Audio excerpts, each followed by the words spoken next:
This is my 1964 right-hand drive Splitty. I've owned it for 30 years. Got it when my son was born, my second son.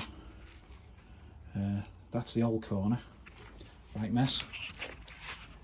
I've put a new corner in. Full corner from Just Campers. It's had a bit of work here, down this side, by the, so it's had literally about 2-3 inches put in there, and everything's straightened out. There, I've just gone over some old repairs. I've gone in that corner, I've redone that,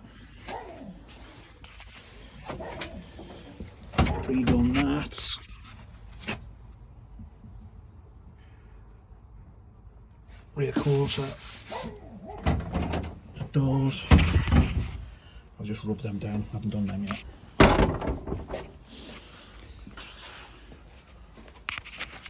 See, front cab step,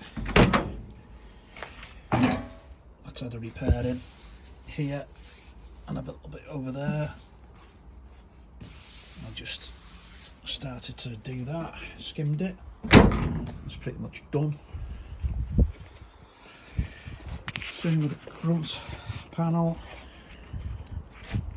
it's had a few repairs, just going over stuff really. I bare metaled that and then I've re-skimmed it. It had, here it had an aerial, but I've got Safari windows, so the aerial, I've just welded the holes up. And it used to have an aerial on the roof, but I've done that as well. Put it back to bare metal in that area. That area there, sorry, it's bare metal. And then I've just started to do the gutters, which I've just ground back to bare metal, and I put Rustery in there. So yeah, that's my 64 split. I'm going back to the original colours of mouse grey on the bottom, and I think it's pearl white on the top. Cheers.